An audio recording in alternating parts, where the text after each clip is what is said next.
take your bitch right from you. Bitch, I'm a dog. Beat the whole walls loose. Hop in the fall. What's up, YouTube fam? It's Sabrina and welcome back to my channel.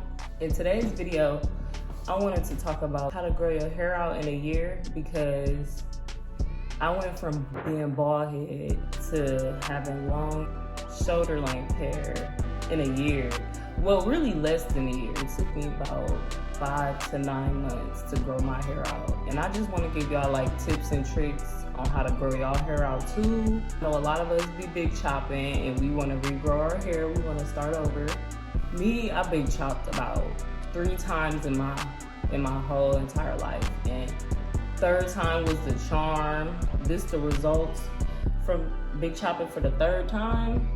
Like my hair, I just recently cut my hair too. My hair was like a little bit down here. The front obviously shorter than the back, but like, you get the message. But I'm gonna be giving y'all 8 tips today on how to grow y'all natural hair out. So let's get into this video.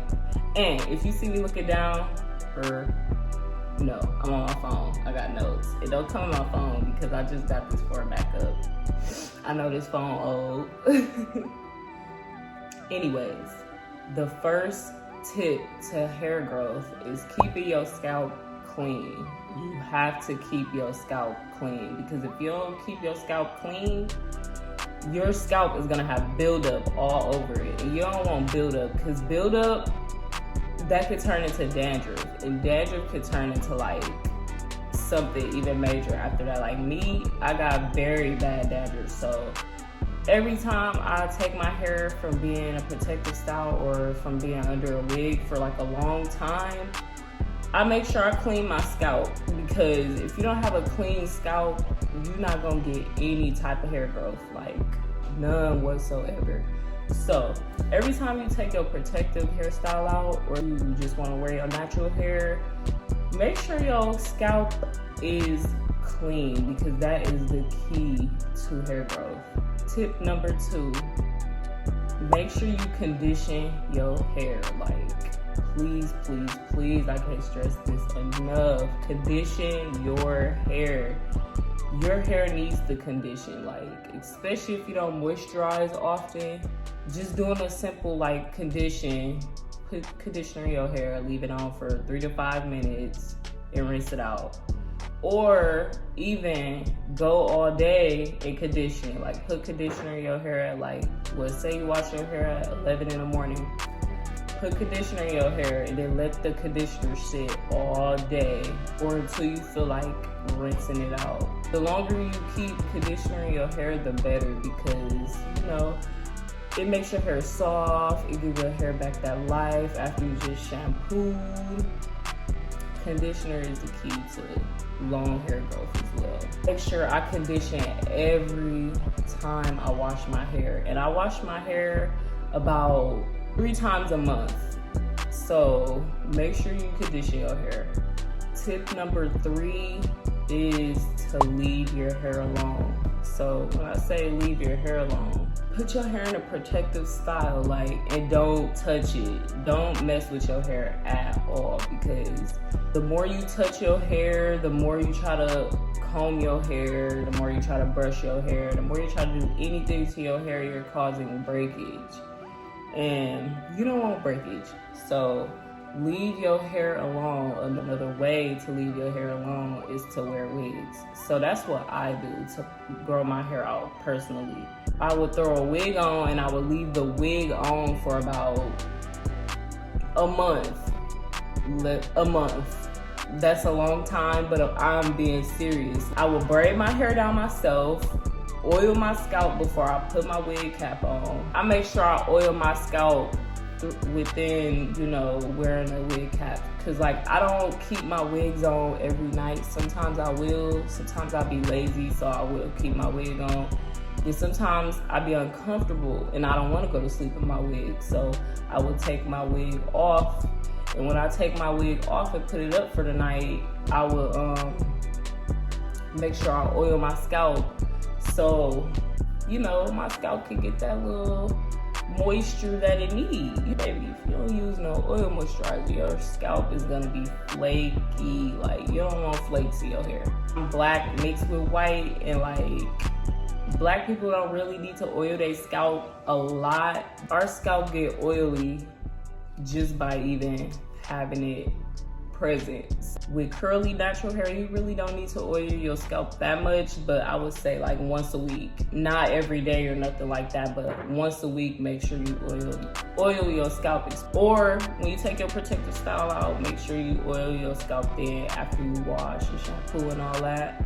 The next tip is moisturize your hair frequently. If it's in like a protective style like this, I make sure I go through my little curls and put like, you know, some leave-in conditioner or some type of curly hair moisturizer that goes with my hair type.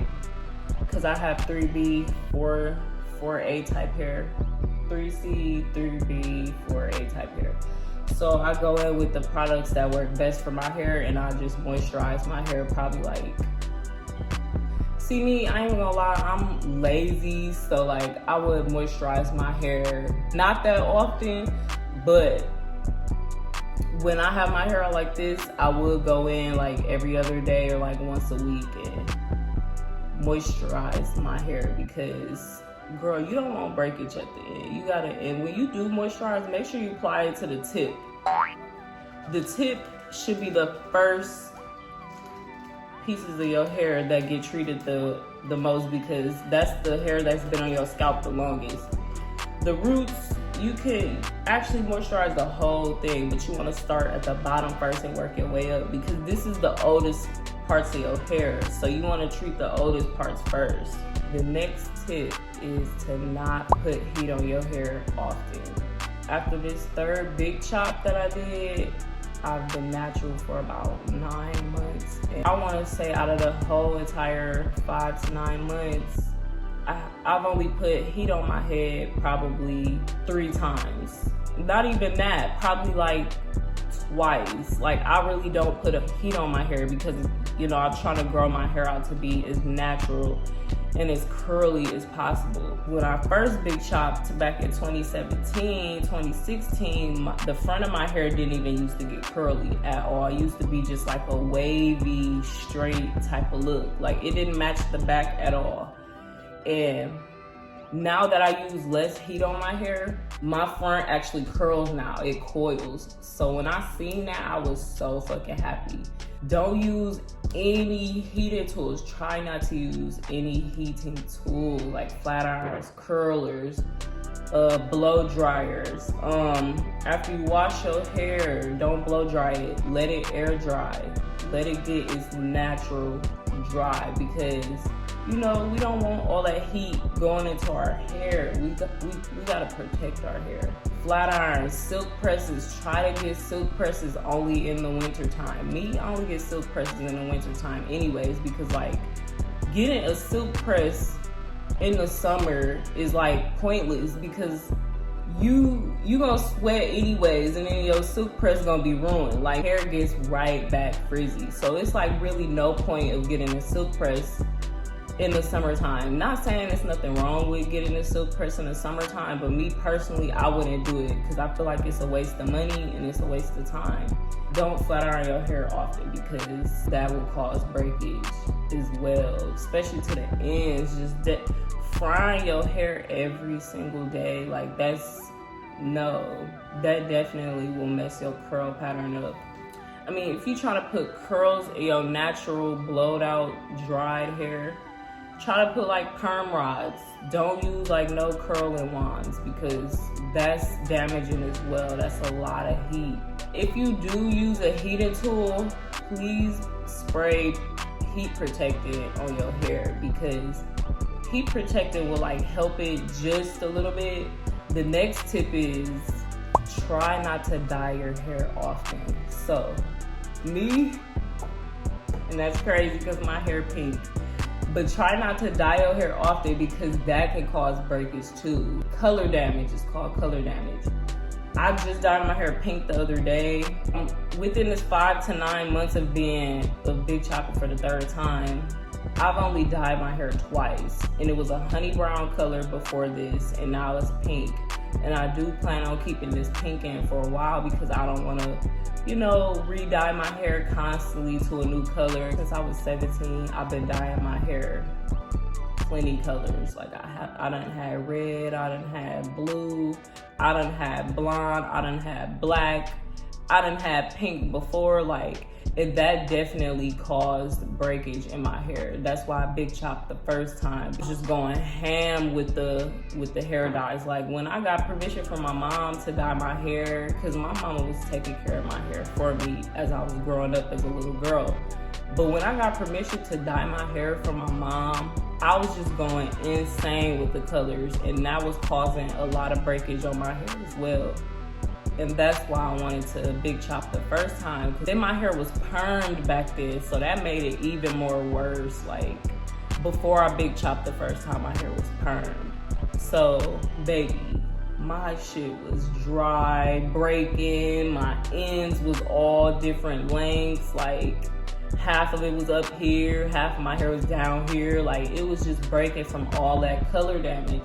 Try not to dye your hair as much, because that is damaging. That is damaging. And bleaching too. Bleaching your hair is damaging as well. Like, please don't bleach or dye often, please.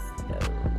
The next tip is find out your hair porosity. The way you can find out your hair porosity is after you freshly washed your hair. You could take a strand in the middle of your hair and then you rub up on it like this. Rub up and down. If your hair is smooth when you rub up and down, that means you got low porosity hair.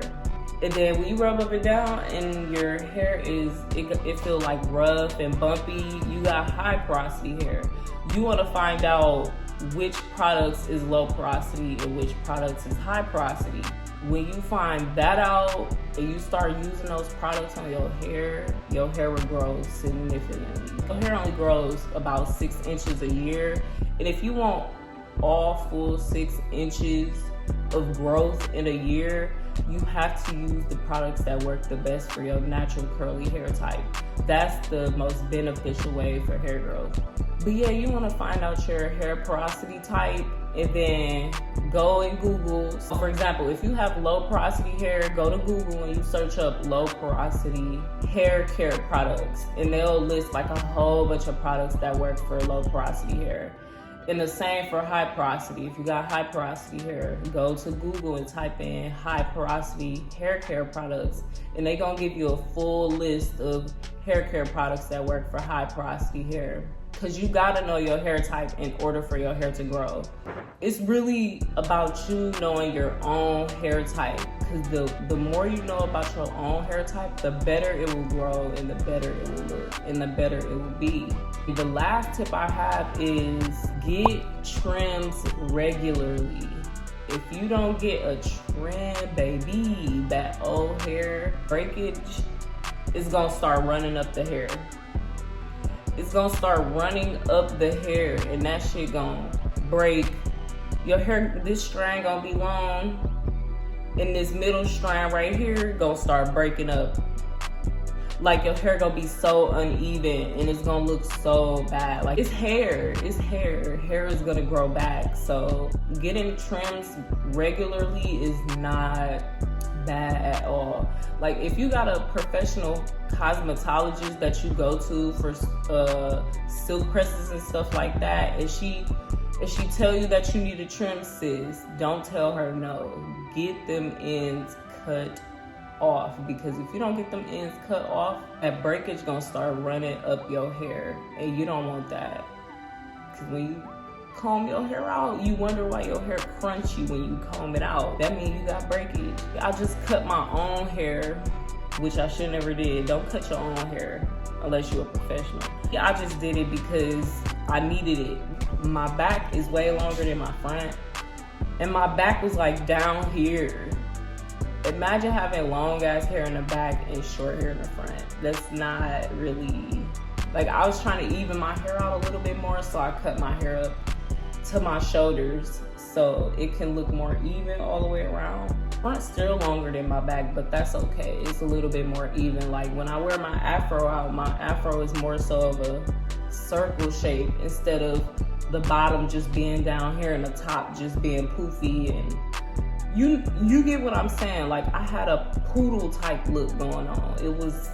It was not it. So I just wanted to trim my hair so I can have that nice little round afro look. I like wearing my hair in like braids or protective styles when I do wear my natural hair out. That is all my tips and tricks for today. Don't forget to like, comment, and subscribe if you enjoyed this video. And don't forget to hit that notification bell so every time I post, you will get notified. I hope these tips and tricks helped for y'all because it helped for me. Love y'all and stay true to yourself, and I will see y'all in my next video.